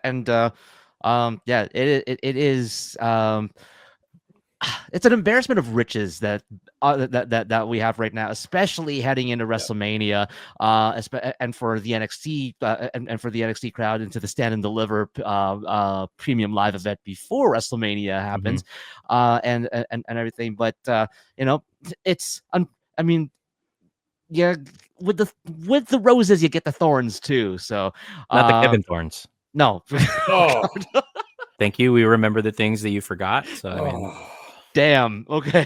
And cause psychic pain. Yeah. Speaking of vampiric tendencies, right? Oh, jeez. Yeah, they're all connected. And that's the thing is like the fact that if Julia actually does have some health issues that she needs to address. It's too bad because I would have loved to see her at NXT Stand and Deliver. Maybe she will be there, but I don't know. But again, this is wrestling. It's a high risk sport, a high risk genre of theater, if you for some people.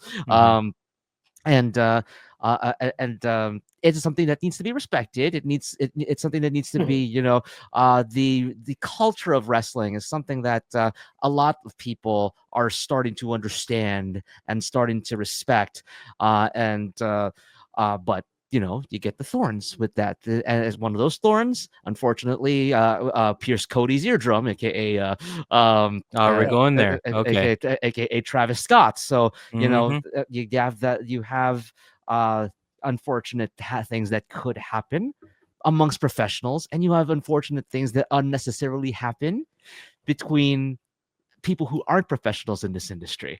It's one of the reasons why Andrew Love and this is something I mentioned on the stream last Saturday, why Andrew Love and Clash Kincaid decided to make me not take bumps because they noticed I wasn't keeping my head up enough taking bumps. Yeah, we don't need you paralyzed, so.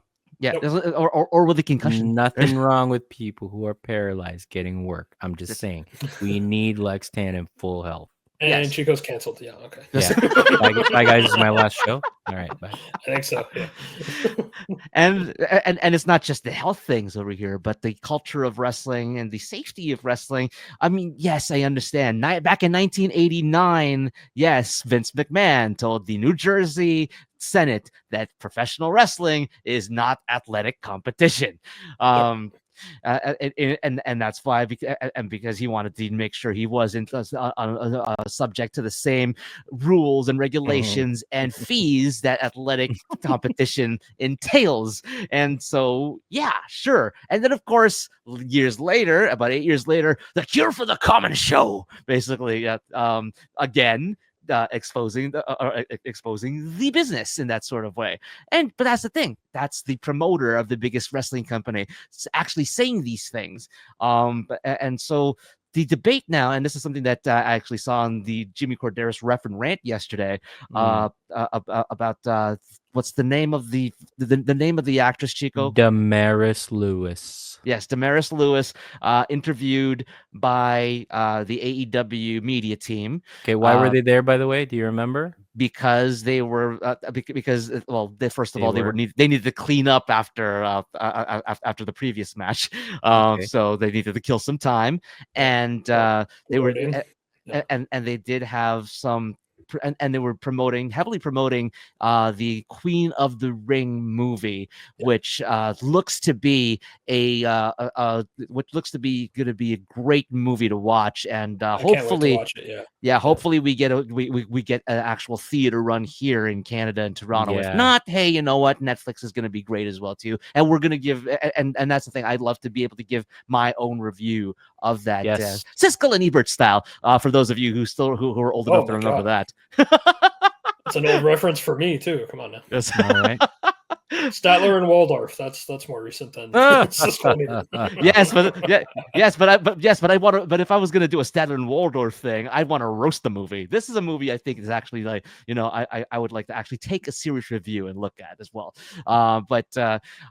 Unfortunately, so okay, Damaris Lewis. Yes. So Damaris Lewis and Kelly Berglund, along with, I forget the director's name, but the director of the film, were ringside, and they had some time to kill and to clean up from the previous match before they would go into the main event. This is right before the main event of the AEW World Championship, and they put the mic on. Not just the director, but then they got some comments from Damaris Lewis as well. And of course, people who paid attention to Revolution would have heard about this by now, because there's some opinions about this, contrary to what some people might think. There are opinions flying out there. And I think Damaris Lewis said something to, I guess Lex 10 is looking it up right now, but something to the effect of, Damaris said something, hey, okay, guys, part of what I learned in making this movie is y'all know who's going to win before everyone else does. And so thank you for that.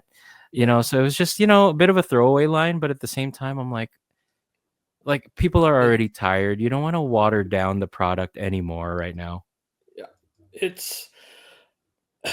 It was a useless comment.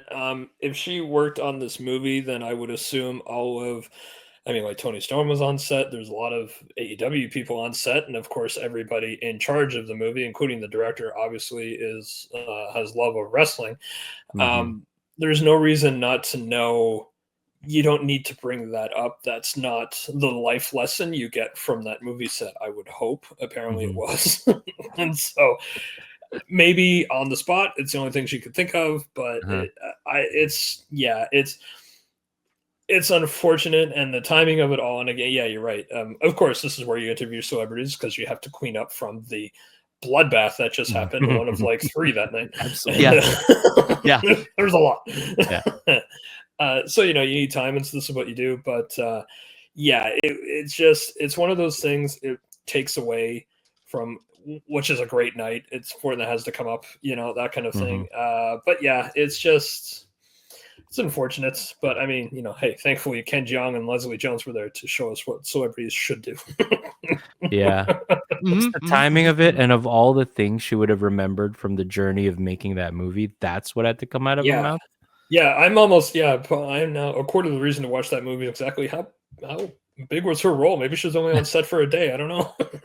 let me tell you, in listening to Busted Open and particularly Mark Henry and Bully Ray and the showrunner Dave LaGreca, at least 2 out of 3 of those names were hopping mad about that moment.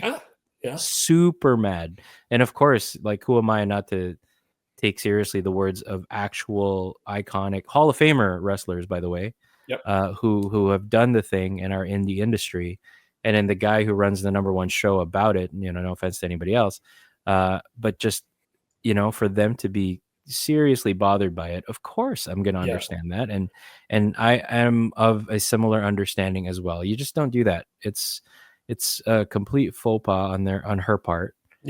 She should have been vetted a little more, or just let the director talk or something. And unfortunately, but I mean, it's one of those statements where you say wrestling is the F word or it's predetermined or that kind of thing. It so swiftly just undercuts all the work of everybody involved, and this is what ones don't realize and all that kind of thing. But you also don't have to be a long time or hardcore wrestling fan to put that together and maybe think that's also not the point of what you're watching. You should know that, because this isn't an athletic thing. It's not the result. It's the journey to the result, as well as the result. I should say the result counts as well, but the journey of it.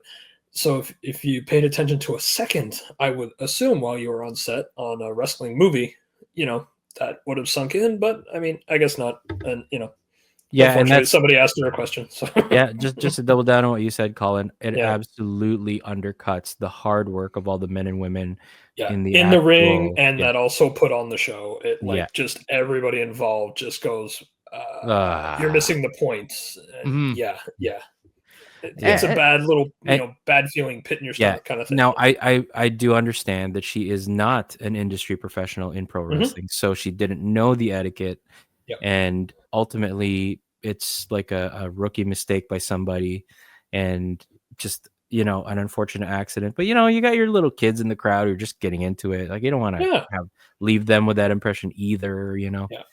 Just now, it's also to say, we also all need to move past it as well. Nobody should be going after her for anything like that. Of course. Let's make sure that doesn't happen either. It's just like, okay, it's an unfortunate. Anyway, it was an awesome night. We can move on from it now. But of course, but that's the thing. One of the things I would have to also say is that this is something that again, live microphone, live TV happens, and unfortunately, stuff happens. You have to, you just have to work with it. You got to move on, and just carry on with the show as it is, and then deal with the ramifications of it later. Number one, it's ironic that that even though she is not an industry professional in professional wrestling, I mean, like, not just the content of the movie that she should have probably known a little bit better, but a person on the cast build in this movie is good old James E. Cornette, who played the NWA commissioner. Oh boy, I can already hear him tearing apart that moment, that live moment with Damaris on the mic. I bet that's on his podcast by now. Yep. So I'm sure a vein popped too. So. Yeah, my good. And taking that moment, like, he would spend the entire episode ripping her apart. I think. Especially Cornette. Yes, he's a purist, like a purist can purist. Like, he's other purists tell Cornette to calm down. Yeah, exactly. Yeah, you're right about that. Now, some will say that, comparatively speaking, maybe less harmful than the Travis Scott incident, which I know you were going to get into as well. I have my own thoughts about that if you want to bridge that gap there, buddy, but afterwards. You know what? I mean, Jose did within a week of each other. Yeah. Yes, Jose did bring up that he would take somebody dropping an unfortunate line about the business over. Yes, exactly. Over a perforated eardrum or whatever. Yeah, over a ruptured eardrum, exactly. Yeah. From a potato, basically, right? Yeah, which we did cover last week, but Yes, we did. So we can get into that in a second, but Sure. one thing I did want to make a point on is that this is basic media training now. Like think of like you got to think of it like it doesn't matter if it's wrestling, if it doesn't matter if it's baseball, it doesn't matter if it is the Oscars or whatever like that. It is you are presenting something on live television, pay-per-view, whatever like that. It is live. It is a live broadcast around the world. It is something that you must be prepared for. And Jimmy Corderas did mention this as well. And I was about to actually make a comment about that, but in his reference rant, but I would argue that this is something that this is an unfortunate incident as it is. This is something that the AEW media team is going to have to reevaluate for themselves and find a way to improve and to make sure that they vet the people that are going to be on the microphone a little bit better. Because I mean, because they did that for the celebrities that were in the crowd, and they used them as the plants in order to get their emotions and everything, and that was well done. I just think that to get somebody on the microphone who knows this business a little bit better, I guess, in that sort of way, that's probably something that AEW's media team would I guess possibly need to consider. I'm sure now. I'm sure now somebody they're probably saying, okay, you know what, we really messed up. Let's make sure this never happens again. I'm sure that's happened. I'm sure that happened like right after, and Tony Khan has addressed it right after. And again, growing pains. Yeah, I mean, they were also definitely spoiled for how amazing the director of the movie was, and I hate that I can't think of his name at the moment. Yeah, I don't want to go find my keyboard to go look it up. Or don't worry, someone in the middle of the two of us here is about to find out. Exactly. Yeah, we'll figure it out. Ash Avildsen. And butchered. All right, that's fantastic. Ash, our boy Ash. Yeah, we've done it. Avildsen. Avildsen. Ash Avildsen. Yeah, there we go. So I mean, like, he's been great. He's obviously doing press, but like showing up at the show and getting interviewed and all that kind of thing. So definitely spoiled by him. Even just a growing pains kind of thing. An assumption was made by a producer somewhere. Who knows? But I mean, they'll turn it into a lessons learned and just stay with the one guy or the one person that's been doing well the whole time with media, and go from there. So again, I wouldn't say, I mean, Jose might write, not exactly a big deal, but it is, it happened. It's something to talk about. But it's also not anything to dwell on either, because by next week it should be forgotten. And, current day attention span, I'm sure that's what will happen. But I will never forgive Travis Scott. No, okay, hold on. I do have a thought about that. And again, after listening to a couple of different thoughts about it, both Damaris Lewis and Travis Scott are not deeply entrenched in pro wrestling, and so they don't know what they're doing. So I think both can be classified as rookie mistakes. I did notice in watching the Travis Scott slap on Cody's face that he opened up his hand. It wasn't like a straight up fist hitting. I think if you look closely, I think he was opening up his hand, because that's what they're supposed to do, I think. He just didn't pull his hit like quickly enough or far enough.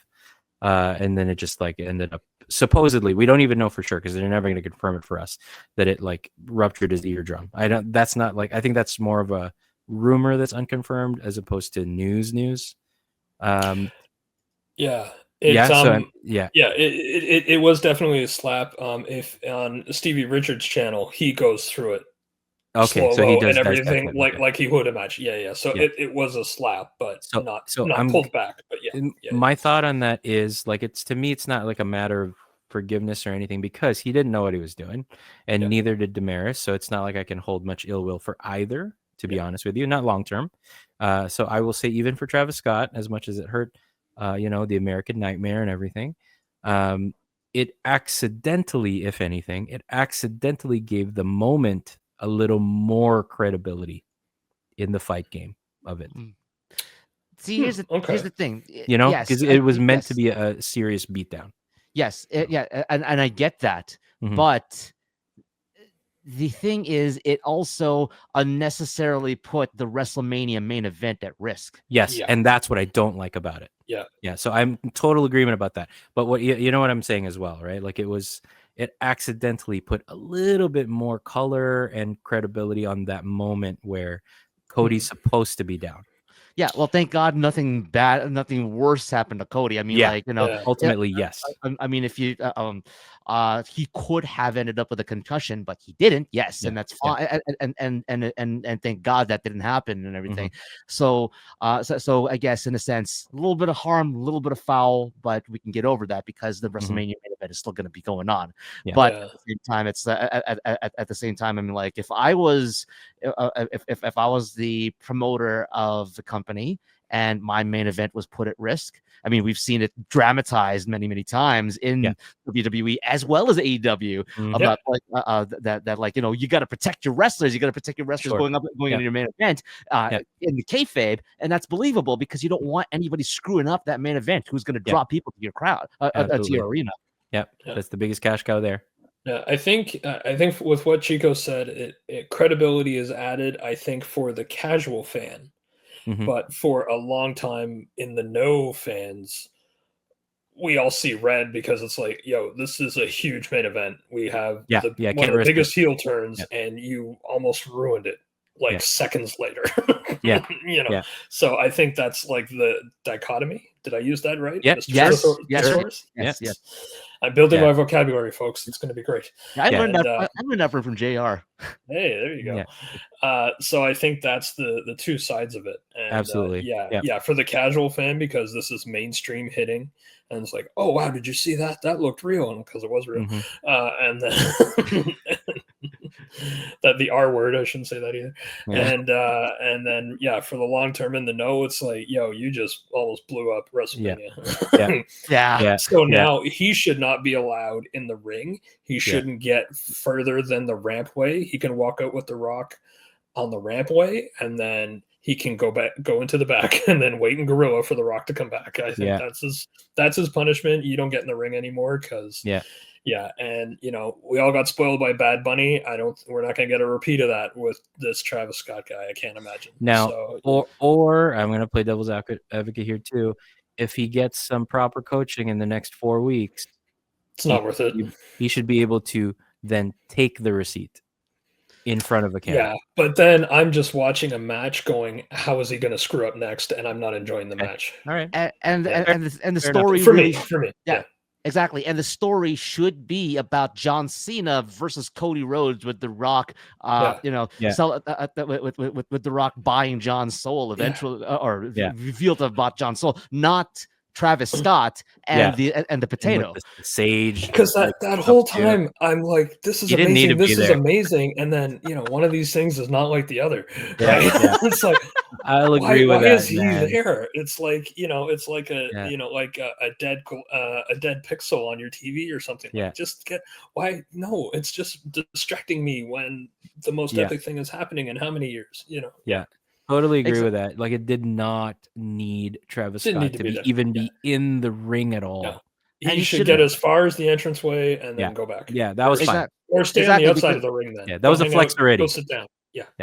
Yeah, and that's the thing, is that because everybody knows what had happened to Cody, they're going to give if Travis Scott is at ringside for the main event of WrestleMania, the attention will be distracting or will be taken away from Cody and John, and people will be X-Pac booing or giving X-Pac heat rather to Travis Scott to get him the hell out of ringside, because we're just waiting for him to screw up something and ruin it. Exactly. And that's not and that's something that if John does win his 17th world championship and take over the record off of Ric Flair, that is something that will take away from his crowning moment. And as a heel, it would add to it. Oh, okay. That's interesting. Yeah. Interesting. Yeah. As a heel, it would add to it, because now, again, right or wrong, and like it or not, whatever happened, there is now extra heat on this main event. Like it or not, there is more heat now. And so therefore, I don't like it either. Okay, I don't want Travis Scott anywhere near for physicality's sake. But John Cena as a heel, this adds to the heel flavor until John decides to turn it around back to face, which I think would be SummerSlam is my prediction. And now they have no choice. They have to have Travis there. It adds to the heel heat, which they have stumbled into, or rather Travis Scott's hand stumbled into. Yeah. And now it's gonna be part of the ingredients in the mix. Yeah. I guarantee you. He has to have lost some privileges here. I hope so. You're not And allowed near the talent anymore. You know? Well, I hope if there's anything, again, if there's anything about Travis Scott in front of the camera in terms of being allowed or not, it's just to take the receipt. Like, let him take a shot that's just as stiff. Yeah. From Cody. Screw that up. Break Cody's hand. Yeah, or like take a stunner like Trump, which is horrible. So I mean, what's worse though, McMahon's latest stunner or Trump's stunner? Yeah. Yeah. Either. So I mean, yeah. Or Linda's stunner when Linda took it when Austin stunned the entire McMahon family at the on the re-debut of USA Network, WWE on Raw. WWE Raw on USA Network. That's the wording. Yeah. The last thing we need is McMahon's involved too. So yeah. But you know what? I do want to end off the I do want to end off this bonus content on the podcast over here with a positive note. Going back to Queen of the Ring and everything. Yes, we were talking about a certain person and everything that blah blah blah, business or what's the business, whatever like that. Yeah, let's give it away. Yeah. Yes, exactly. But we're getting showings in Canada. No, I wish, but the reason why we need showings in Canada is because the star of this movie, who played the main character, Mildred Burke,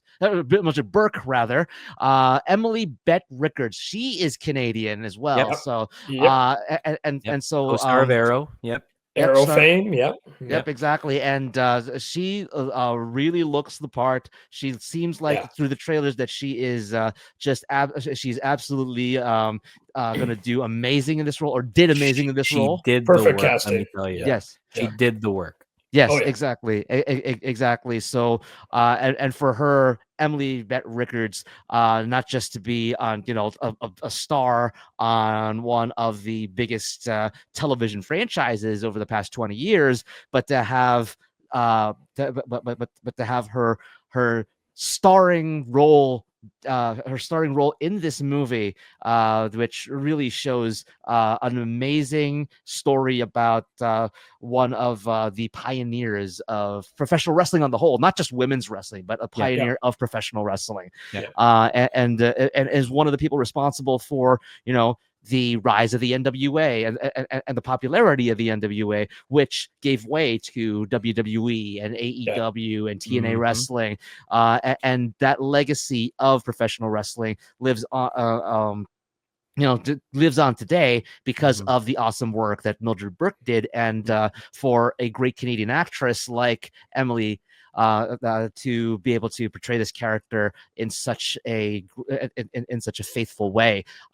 Kudos to her. I hope she gets all of the accolades and the flowers that she so richly deserves. And the Canadian showings, I'm just going to keep saying that. It's a Canadian leading it. We need show times in theaters in Canada. I will buy a ticket as soon as I hear about it. I mean, honestly, it's amazing anything gets in a theater. But yes, let's hope it comes up to Canada too. Yes, please. Go to the theaters, folks. Yeah. It's the best thing. I used to do it all the time. I want popcorn now. Yeah. My nearest theater is like 3 hours away. It's real hard. Yeah. I only go for Godzilla movies now. But once this movie is out on streaming platforms, then then you will be watching this movie in your home theater. So yeah, or in whatever shape or form it may be. But nice big TV, it's great. Yes, and then we can talk about it. Yeah. That's right. And one of these days, and when we are able to watch the movie, we will come out with a review of Queen of the Ring. And as I said, we'll we'll give our honest perspectives, give it our thumbs up, our thumbs down, whatever it may be. Or but I'm pretty sure it will not be a lackadaisical thumbs up like Orange would. Yeah, that still means good things. But yes, we should start a wrestling movie regular show. Suburban Commando. Okay, enough. Oh goodness gracious! No. Stuff we want to watch. Hey man, the only line I remember from Suburban Commandos from the trailers, because I remember having the Teenage Mutant Ninja Turtles 2 VHS, and I would always and I'd watch the VHS from the beginning because the trailer was fun, and I remember something about like Hogan's character saying, "Oh, you're gonna pound my face in," and then like the other character would be like, "What are you talking about? This is the '90s. We're gonna sue you." Yes, yeah. I love that part of the trailer. The one good line in that movie. Yeah. Yes. Ready to rumble. That's what we've got to do. Ready to rumble. Yeah. Okay, that one I did not want to watch, but I mean, I'll watch it if we're gonna talk Oliver about Platt, man, I believed him as a wrestler. Yeah, and David Arquette was there too. Yeah. Okay. Honestly, isn't it kind of fitting, but at the same time a little bit weird that David Arquette actually became a wrestler later on? And to justify that movie, and mad respect for him for that. Yeah. So, yeah. Good on him for actually learning the biz afterwards. Yeah, after enduring so much hate. I mean, he was a fan, and man, we turned on him because real quick. Not entirely his fault, but yeah, exactly. See, here's the thing. I mean, like baseball fans, especially Chicago baseball fans, turned on Steve Bartman many years ago because of catching a foul ball that he probably shouldn't have caught. That is such a deep cut. I have no idea what you're talking about. Yeah, but then I don't know baseball anyway. But in 2016, the Chicago Cubs win the World Series and forgive them. So 1 year too late to fulfill the Back to the Future prophecy, but that's a whole other tangent. That leaves me now to just thank Chico Newgate at Coco Collects, Colin Dodge at Risen 72 for being on this podcast and this radio show with me here today this week, and of course the LA Knight action figure, and of course Homer Simpson, the USB. I don't have an action figure handy on me. They're all like wrapped up still. Dare you? My beautiful bobblehead of the final boss is still up in my closet right now in its original packaging. I'll leave them in there. Yes. Screw everything up anyway. He might break kayfabe again. Sorry. Oh jeez. Goodness. Does it have pearls? He needs his pearls. Gotta clutch him. Yeah. Right. My name is Lex Tan. You can follow me at Lex Tan Media. Follow Ringside Heat at Ringside_Heat on all social media platforms. And as evidenced by this last 3 minutes of us talking about references that you may not get, we remember the things that you probably forgot. Take care, and we'll talk to you very, very soon.